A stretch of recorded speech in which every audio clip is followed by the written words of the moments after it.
to the Patch Pod.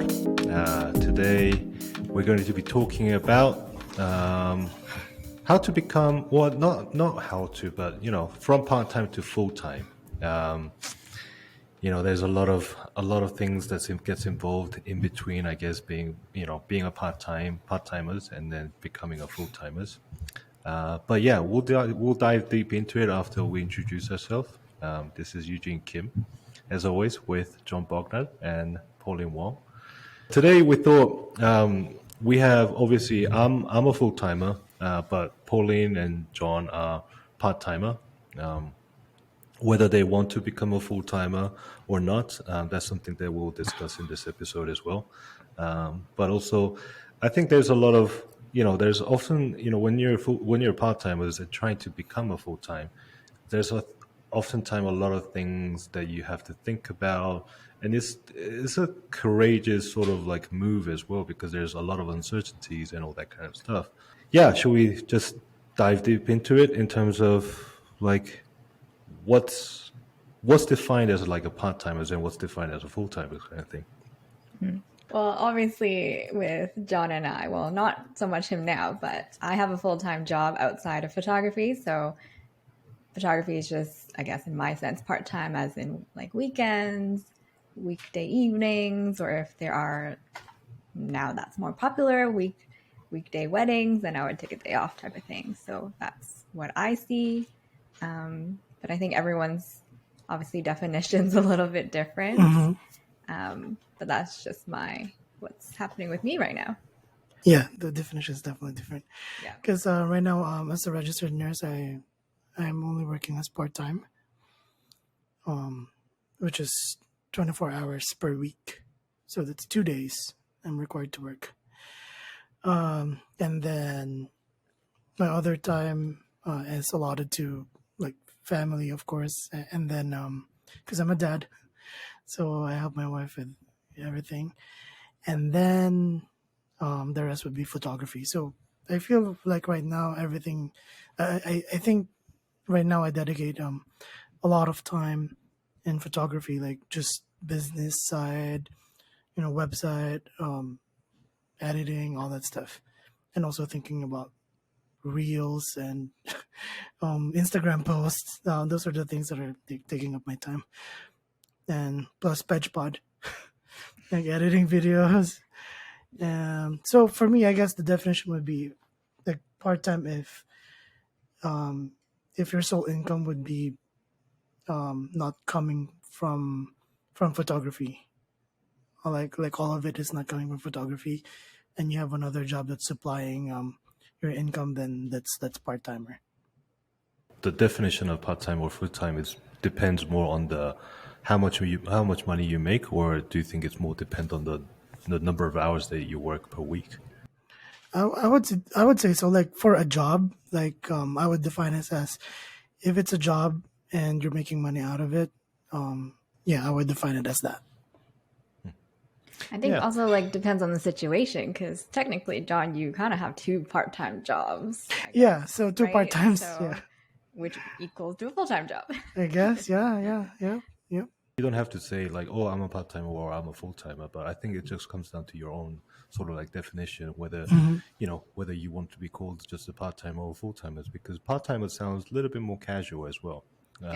But you could be doing, I know someone who did over 30 weddings a year, working full time, in a regular job.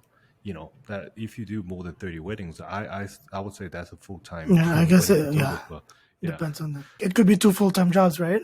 Exactly. I guess that makes sense. Yeah.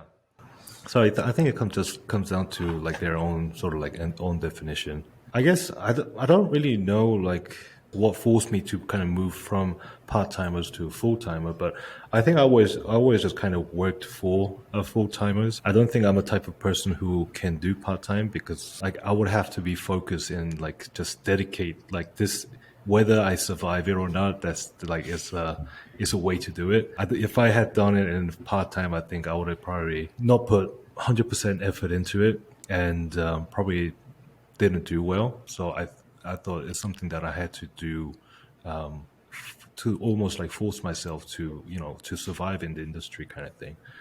So I don't know. I don't really know like what the transition was like for me. For you guys, John as a two part timers or Pauline as full time plus part timer. In your own definition, is a full timer doing photography only, or like I was saying earlier, like doing 30 weddings a year? Does that count as a full time photographer? So like you could have two full time job kind of thing. I would say so. I would say I mean, it could even be like for me in my situation, I could be like a full time photographer and still keep my part time job as a nurse. That would be the most ideal for me. If I have like a constant stream of weddings and sessions, and if I can have like a tight schedule, plus have my job, which is only, it's very doable for me. Like twice a week, and I get to keep my benefits and all that. I would, I'll be very happy. Yeah, to do that. But yeah, how about you, Pauline? I think for me, it would have to switch. So photography would be my main source of income, and then like this, it would, like, you know what I mean? Like right now it's a side hustle, so it would have to switch. Like photography would be the main, and then maybe I would have another side hustle because I don't think I could just do one thing Yeah, ever. right. I always need to challenge myself, and I think for me, it's just like how many hours I put in and the main source of income. So Pauline, with what you do like right now, can you convert that into a part time, or that's not really possible? I don't think so, Okay. but I guess regardless of the other job that you guys have, what would entail for you guys to have more like a full time job in photography? if I start to like dislike what I'm doing, Okay. because for me, I typically don't like a 9 to 5 office job, but the one I'm having now, I do enjoy it still. And I think it's more of the environment, the people I work with, more so the job itself. And I think that's why most people, if they have a full-time job and a hobby, the reason that they do quit that full-time job to pursue their hobby is because their full-time job is not fulfilling them anymore and they're miserable. Or I think, just from what I know anyways, that's like one of their main reasons to quit that job, for example. So It would be very similar to Pauline because I mean, when I started photography, that was like the reason I wanted to leave nursing was I was just so burnt out. It was like the COVID times, and it was in the ICU, and I was just feeling very tired and frustrated, and at that time I really actually wanted to quit yeah. nursing altogether. But luckily I found another job in the hospital, a different position, which now I love. So now it's like it's a different, like, I guess it's a different mindset. Like it will be hard for me to like fully quit, but I feel like right now I'm in the best position because I feel like I can really keep both. So, I kind of wrote these down. The reasons why maybe I personally would pursue photography as a main source of income and maybe quit my other job would be, sometimes I do wonder, like, if I had, those 40 hours put into my business and for photography, would it grow even more than what it is now? Because right now, obviously, time is limited.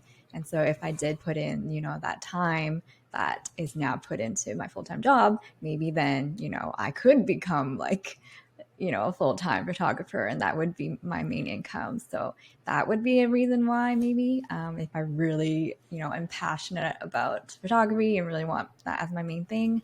One other thing obviously would be flexibility.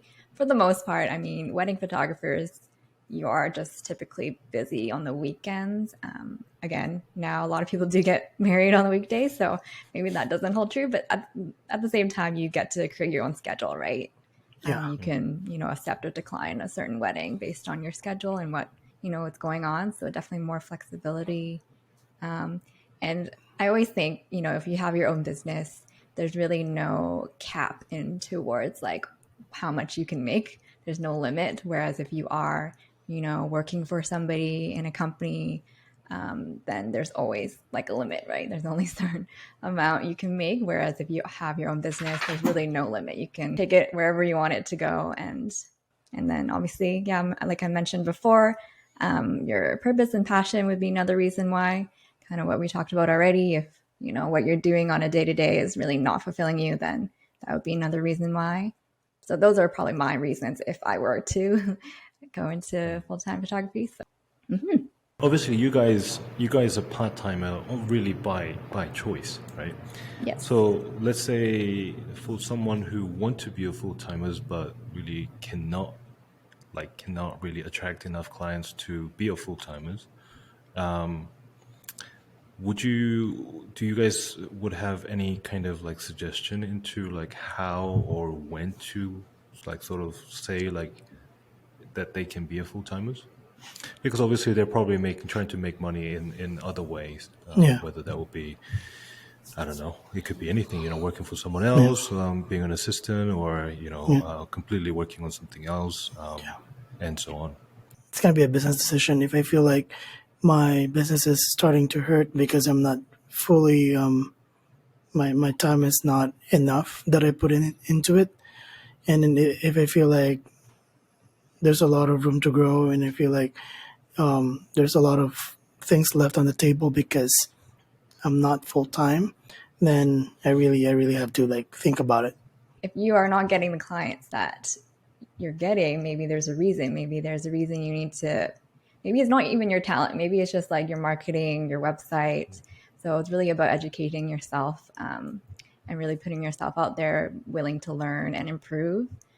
Because I personally do think everyone can do it. They can become a photographer, they can do it full time and be successful, but it's all up to that person to improve and to learn and grow. So Yeah, that's I think that early stage grind is probably the toughest part of becoming a full timers.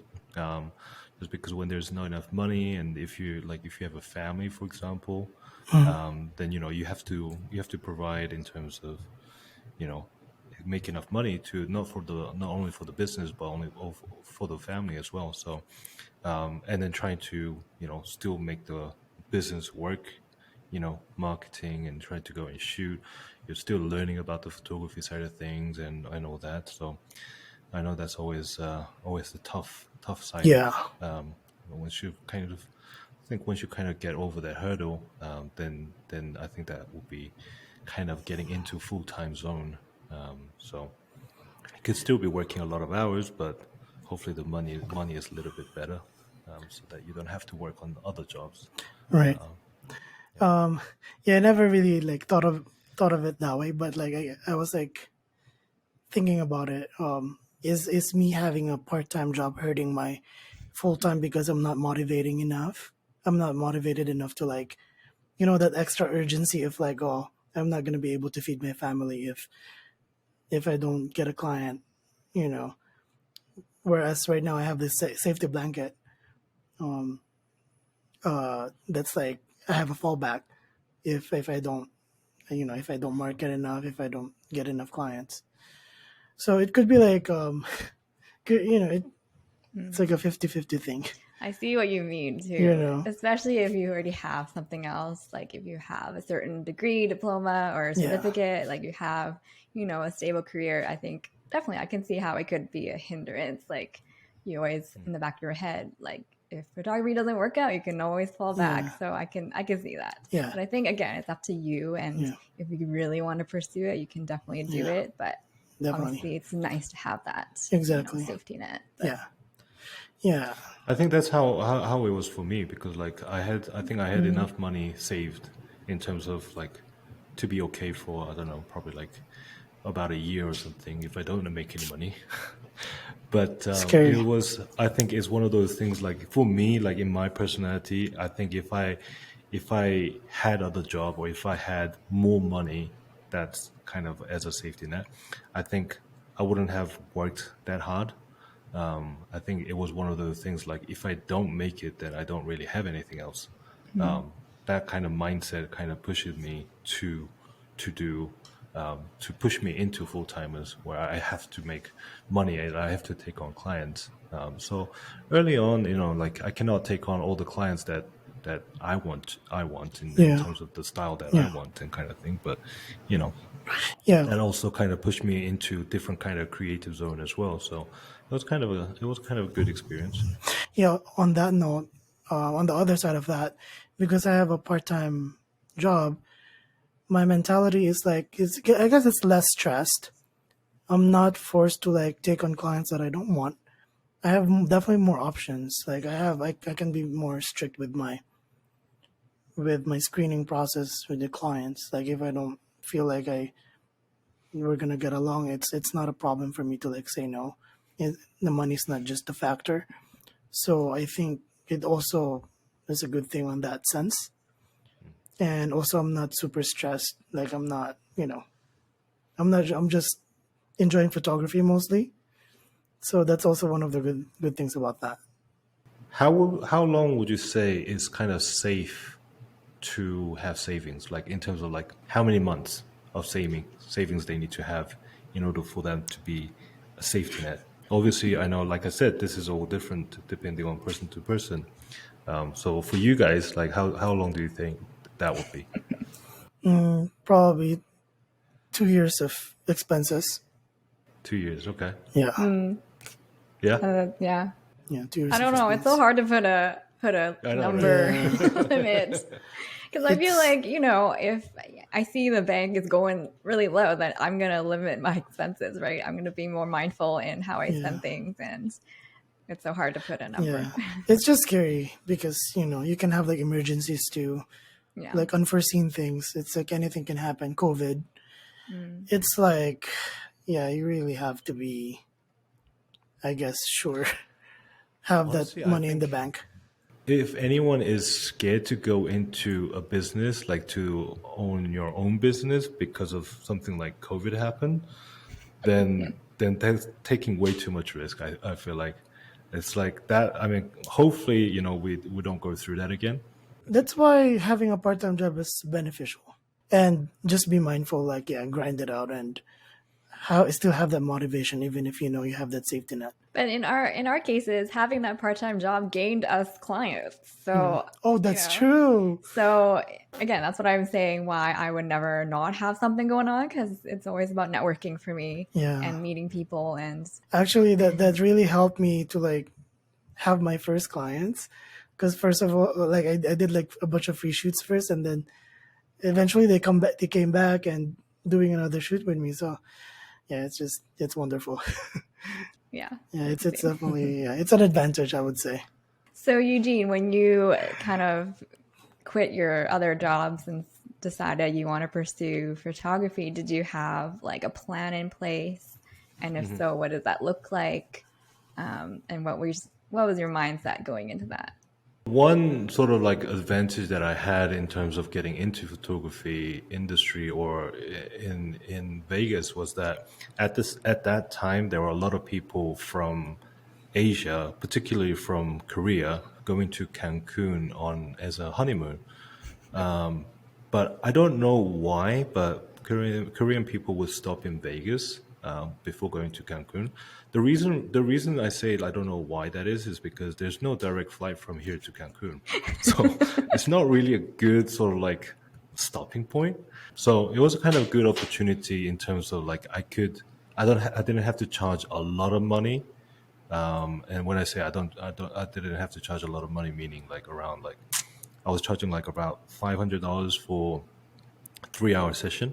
I didn't have to charge a lot of money, but I could practice a lot just because there were a lot of couples going through. I thought one that was going to create more portfolio for myself, and second, I'm going to gain more experience very quickly because I started in August. All the wedding season that was coming up, there will be a lot of people coming through Vegas for a honeymoon, and so if I were to worked that really well in that first sort of half year.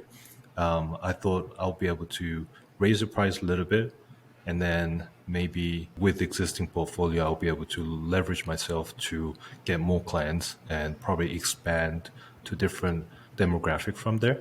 If that first half year didn't pan out, then I still have the second half sort of from January through probably like June-ish to have another go.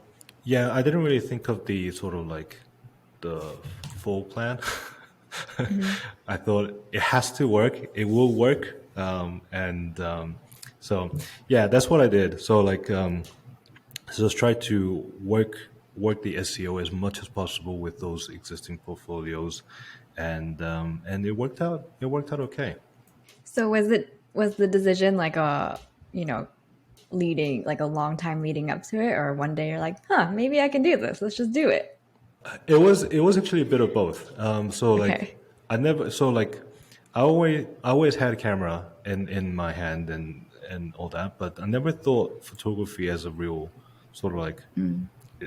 to be a job that I could provide for my family and all that. At that time, I guess I didn't really have that much interest in photography as a business side of things. I was more focused on the photography as hobby side of things. So like when I was watching YouTube, I wasn't focused on watching on photography business. I was watching on how to take better photos kind of thing. I didn't really know in terms of like photography business goals and all that. So like I came across a few of photographers in Vegas and also in California, and I'm like, if they can be a photographer, I can probably do it too. At that time, I was running a blog in Korean, and so I posted a few posts on that blog and tried to use the SEO. And I offered like for the first 10 sessions I gave 50% discount, so I was only charging like 250 per session. It was one of those things, if it works out, it will work out. I guess I kind of believed in myself that it should work with what I'm doing. So it was one of those, yeah, I should be able to do this. To probably doing about 5 sessions in, I thought, I can do this. I can probably let go of all the other things and just dive deep into it, and then yeah, try to for the first year. Took a leap, a leap of faith. Was there any point you're like, oh shoot, maybe I shouldn't have done that? So many times, so many Okay. times. It's just because like early on, like first 2 years, I photographed over 300 couples. And even at 300, even if I do 300 couples at $500 each or less than that sometimes because I was doing promotions and stuff, that's not a lot of money in Mm. terms of, trying to make a viable income as a family and trying to grow. So, and I thought at that time, I thought I was doing maximum I can. I couldn't do any more in terms of delivering the photos, in terms of communicating with all the clients, in terms of taking the photos. So the only way to do that is either raise the price, take on bigger project like weddings, and yeah, I mean, I didn't photograph the first wedding until 3 years in. That was I think until then I think I was just struggling in terms of making enough money because I thought I was doing well, but it was still not enough. Mm. So yeah, that was a big sort of like, oh, I don't know what I need to do. Or I don't even know, like going into different routes, I don't even know how to market myself kind of thing. It's interesting because obviously weddings, for the most part, the cost of like what we charge is for the most part higher. So I do wonder people who necessarily don't want to shoot weddings, if it would be more difficult, because obviously I know of people who shoot like corporate, um, or just portraits. So I do wonder if their journey might be more or less difficult, because for me, I know of mainly wedding photographers. I do know of some other ones that do have done like corporate conferences. They would do photography or film, which does make a lot of money, I think. But I think I was going to actually bring that up in terms of like which photography industry is a little bit safer or not as a little bit more risky. I think yeah. landscape photography is probably one of the most difficult one to do just Yeah. because you need so much gear, you need so much time to travel to different spots, or Yeah. until you make that first money, it takes quite a while. So that's probably one of the difficult one. But it's a very lucrative, field if you're good and if you've done it for a while, because it's like a passive income. It just kind of piles up. One of the other things that I tried to do along with wedding was because of my passion in golf. I tried to get like those corporate outings. So like it's a little bit like wedding, but like it's a golf tournament instead. So I would go out and take photos of the golfers playing, and then probably afterwards doing some get together and taking some photos there. Those are pretty good money as well. Some of the photographers that I see, like for example, like food photographer or product photographer, they don't have to to be a full-time photographer. They don't have to be their own business. They can work for someone else. Like they can be part of a magazine, or they could be working for other agents. So you may be limited in terms of like how much money you can make, but at least you're doing something that you love, and at the same Yeah. time you are being a full-timers in that sense. So that is also dependent on the skill level, I think. So it may not be so easy as someone who's not experienced, but to become from a part-timer full-timer is a very viable way to do it. I think real estate is pretty lucrative as well, but I was also just going to I don't know mention too that. much. I know someone who Yeah. does primarily real estate. Yeah. The reason that real estate is pretty lucrative is that if you can attract enough clients, like if you know enough realtors in the area, then you could have like 3 or 4 shoots each day. And per shoot it could be like 1,500, even like some of the higher ones, they make that kind of money. So like a day they can make easily 3,000 a day, and then probably work 5 days a week. That's pretty good business. I don't know if there's any specific photographers that only, well, I'm sure there are some that only do like newborn photography. Yeah. I mean, just from what I've talked with friends who recently were looking into newborn photography, it's expensive. It's not cheap, especially with the whole studio and Yeah. that look. Props. Yeah. Yeah. So, and they were surprised how expensive it was. That's why they went with me, which I'm not a professional, but so yeah, I feel like newborn you can make a lot as well. I think it's all, yeah, again, I think there's no limit. Whatever field you're in, I think it's just how well, in terms of business and how well you sell yourself and, what kind of niche you're in. There's always going to be someone who can make it, right? There's no limit. Yeah. Shall we move on to, if anyone wants to be a full-timer from a part-timer, maybe what are some of the suggested sort of like steps that they need to take? Okay. Pauline just smiling. Okay, you go first, Pauline.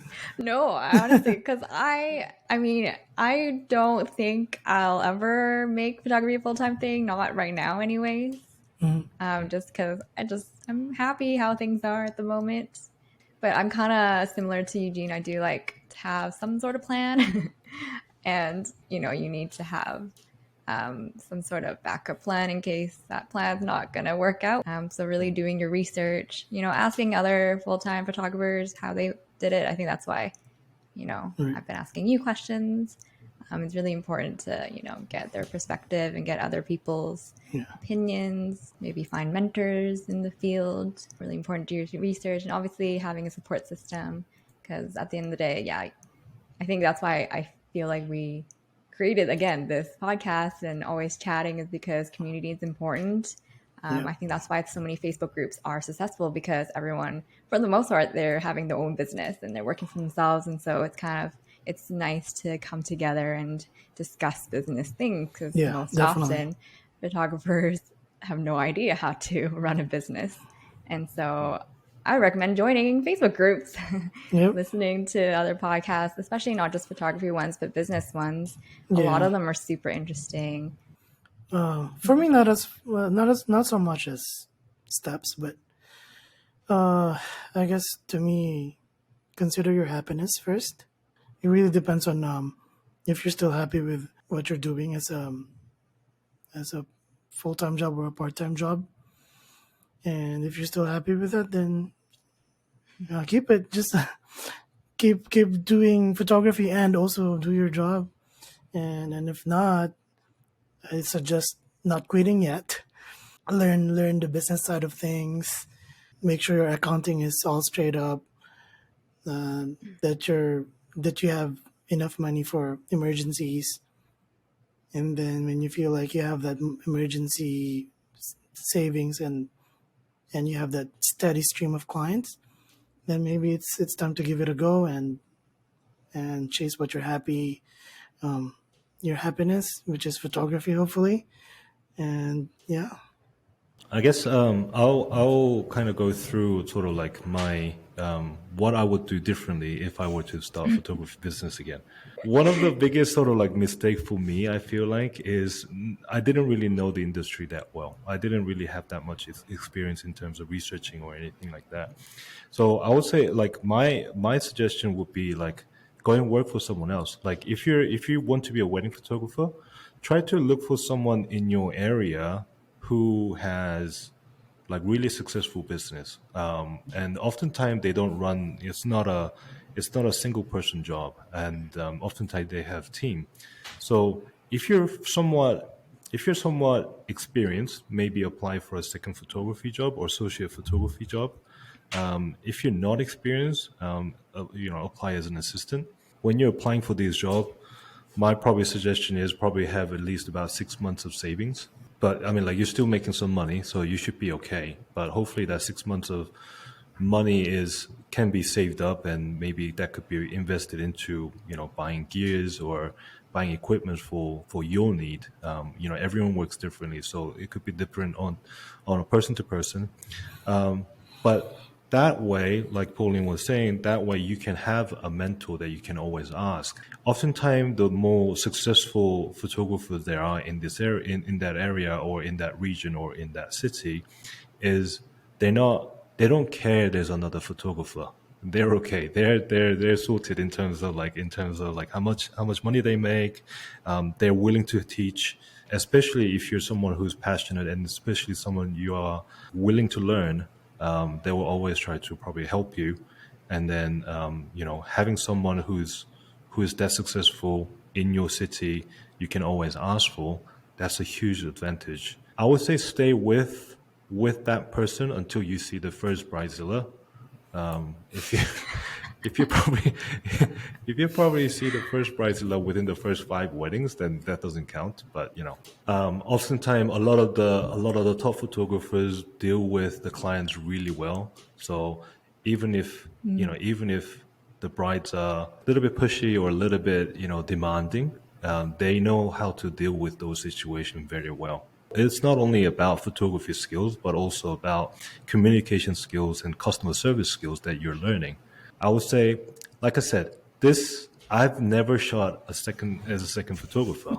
Coming up very soon, but so I think for me, if I were to start again, to probably becoming doing an assistant job or becoming a second photographer, I think that would have benefited me a lot in terms of I know exactly what I need to do or what I want to do, because at the end of the day, let's say you're really pumped to be a wedding photographer and you go into like first 10 weddings and you're assisting and you're like it's not exactly like what you thought of, and you probably I don't know, you probably that's not the kind of wedding or kind of field that you want to be in. So that could be a good sort of like way out as well. So you don't have to like dive deep into career until the end of life kind of thing. So for me, it worked out. Like I mean, like I love being a wedding photographer. So like that worked out for me. But I mean, it may not work out for you. So having a try like that would be very beneficial. I think most of the probably more successful wedding photographers that you see around, I probably want to say they probably have a lot more experience as a second photographer or as an assistant early on, so they know how to deal with different situations, even if that's the first time they come across running their own business. Not just the money side of things, but also just having that kind of experience. I think kind of helps to decide whether you want to be a full timer or that you can be a full timer. This is kind of a side note, but I'm curious to know your opinion. Do you think there's like a certain age where, someone should stop taking wedding photos? Like for most jobs, When like should they retire? yeah. Wow. That's a good Okay, question. obviously, okay, I no. thought I'm about it. asking this because obviously everyone's different. But say I'm a 25-year-old bride. Do I really want like a 60-year-old man like photographing my wedding? I mean, obviously in this industry, I feel like at that age, if you've been doing this for, I don't know, 20, 30, 40 years, maybe you'd be burnt out and maybe you would have moved on to something else. So I don't know what the John, do you want stats to go are. first? I have no opinion on this, but I feel like wedding photography is very demanding. Like when we go home, Eugene's like, "Oh, John, my back hurts." Like I'm like, "Yeah, Eugene, my feet hurts." So uh, I'm tired. So I don't know how a 65-year-old will handle it. So Hey, there are some really active, very yeah, fit. yeah, I gotta take care of my health. Well, also because I asked this because say someone wants, to become a full-time wedding photographer, but like the longevity of it, they need to think about also, That's true. Yeah. they Yep. can't be doing this forever, so they Yep. need to Yep. think about, Yeah. how they can transition out and do something else. Savings. Yeah. Like you gotta plan for your retirement still, like a normal person. Hmm. So that's another thing that you have to factor in if keeping your job, keeping your family fed, your child in school and your retirement. So that's another financial decision you have to be aware of. Well, the, I think there isn't. To keep it short, I think there isn't just because one, I think we're kind of assuming. I know there aren't that many probably wedding photographer over 60, but at the same time, they can be if they wanted to be. What I'm saying is that I think we all attract clients that we can attract, and there will be people who will prefer someone who is a little bit more experienced and a little bit more in more someone like I'm imagining if someone's over 60 and if they started probably like I started late as a wedding photographer, and I started when I was 33. So let's say if someone started around the same age, and worked until 60, that's 27 years. And 27 years of successful business often means that they're well experienced. So one, they can probably work without being too tired. They know how to get around. And two, probably they looked after themselves well enough that they are okay. And three, they're probably really well experienced in terms of like where to shoot and what to shoot and how to shoot. So they know they can get the shots they really want without taking 3,000, 4,000 photos. And probably know way to deal with their clients as well. Probably get along with their parents more. Another good thing about being a wedding photographer is I think wedding photography covers like all different types of photography. You have to be good at portrait, you have to be good at detail shots, group photos, landscape, food photography. I think from that point you can really sort of like venture off and do different kind of things. I know who's sort of pretty far off still, but like someone who's getting a little bit older are doing more, travel photography. Who's doing more of a, portrait photography, um, and and probably their rate is a little bit higher, so they may not need to take on 30 weddings. They can probably do 10 weddings a year. So honestly, I don't think there is a age limit, but I was going to say, well, when Pauline brought up the question, I thought you were asking what would be the sort of like latest age that you can try to be a wedding photographer? Like when should you kind of give up if you're I don't want to say give up, but like maybe try finding something else. I think if you're about 45 or even I want to say 50, if you're 50 and you're not very experienced, probably there's not that many upside to it because one, like I said, if you're 50 and try to be a wedding photographer and you only have like maybe 10 years of experience by the time you reach 60, never say never, but I think it's one of the things. It's nice to kind of start early. My only hope is when I'm 60, there's lighter cameras. And hopefully photography is still around. You'll just rely on AI for Yeah, that. pretty much. I autofocus, like looking at other things and still shooting. That'll be pretty good. Yeah, I thought about that, and then I'm like, probably the latest I'll go is probably 50 as a wedding photographer, and probably after that I'll try to be, do something else. You'll market the golfers. Few plans coming up. Or let's do our Eugene Kim University or something like that. Education. Pejmod University. Yeah, something like I don't that. think I can be an educator. Yeah, I don't think I can. you're saying You that never now. know. Yeah, you're saying that now, but you don't know in 10 years, 20 You years. so- educated us already, so Yeah, so we'll see. So after doing this episode, have you guys? Do you guys think that you guys will be a full time anytime soon? For me, at the current stage of my life, not anytime soon, because I love it's a love and hate relationship with my job, and right now I'm on the love stage.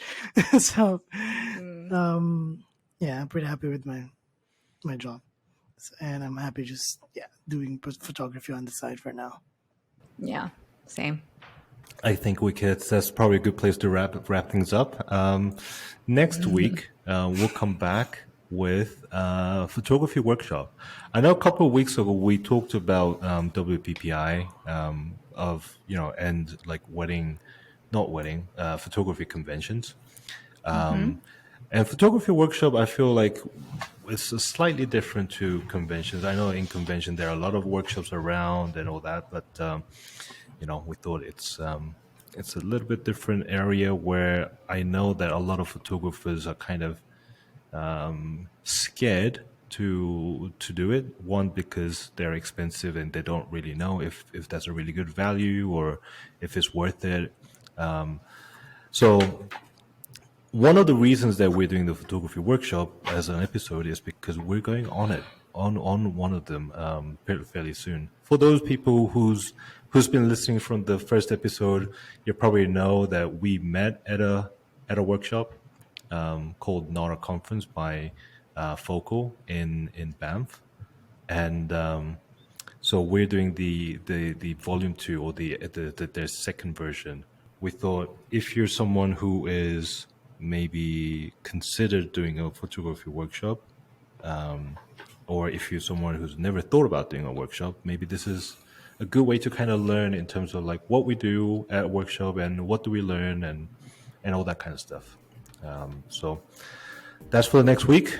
Well, until then, hopefully you guys enjoyed this week's episode. Until next week, we'll say goodbye. All right, bye. Bye.